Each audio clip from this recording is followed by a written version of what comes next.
Well, look, I've always liked Elon, and it's always very surprised. You saw the words he had for me, and he hasn't said anything about me that's bad. I'd rather have him criticize me than the bill, because the bill is incredible. So I look forward to continuing to be a friend and advisor to the president, continuing to support the DOGE team, and we are relentlessly pursuing $8 trillion in.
The criticism that I've seen, and I'm sure you've seen, regarding Elon Musk and your big, beautiful bill, what's your reaction to that? Do you think it in any way hurts passage in the Senate, which, of course, what is you're seeking? Well, look, I've always liked Elon, and it's always very surprised. You saw the words he had for me, and he hasn't said anything about me that's bad. I'd rather have him criticize me than the bill, because the bill is incredible. It's the biggest cut in the history of our country. We've never cut. It's about 1.6 trillion in cuts. It's the biggest tax, you would say. All of the things that we're doing, nobody's ever seen anything like it. And, Elon's upset because we took the EV mandate, and, which was a lot of money for electric vehicles. And, they're having a hard time, the electric vehicles. And they want us to pay billions of dollars in subsidy. And, Elon knew this from the beginning. He knew it for a long time ago. That's been in there. I would say, JD, that hasn't changed. That's been right from the beginning. Mr. Secretary, that hasn't changed at all, right from the beginning. He wanted, and rightfully, he recommended somebody from, that he, I guess, knew very well. I'm sure he respected him, but to run NASA, and I didn't think it was appropriate. And he happened to be a Democrat, totally Democrat, and I say, look, we won.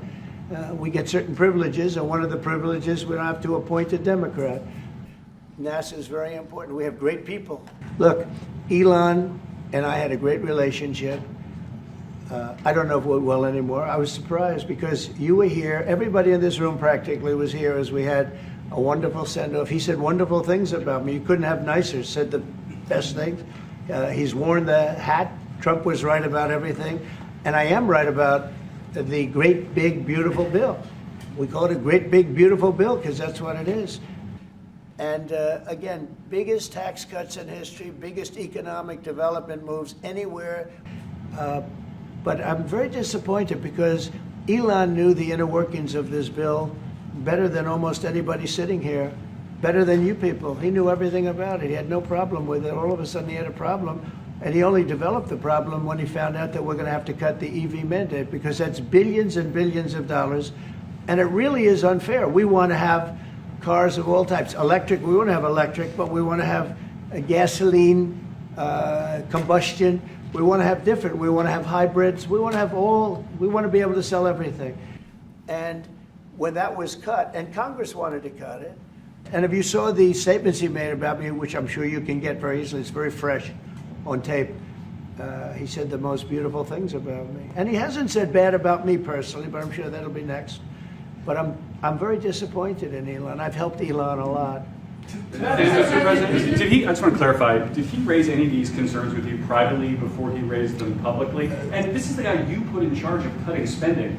Should people not take him seriously about spending now? Are you saying this is all sour grapes? No, he worked hard and he did a good job. And I'll be honest, I think he misses the place. I think he got out there and all of a sudden he wasn't in this beautiful Oval Office, and he's got nice offices too.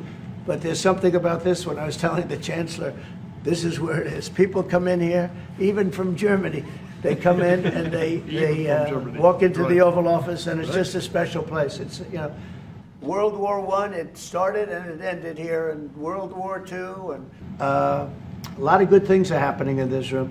And I'll tell you, he's not the first. People leave my administration and they love us. And then at some point they miss it so badly, and some of them embrace it and some of them actually become hostile. I don't know what it is. It's sort of Trump derangement syndrome, I guess they call it, but we have it with others too. They leave and they wake up in the morning and the glamour's gone, the whole world is different, and they become hostile. I don't know what it is. Someday you'll write a book about it and you'll let us know.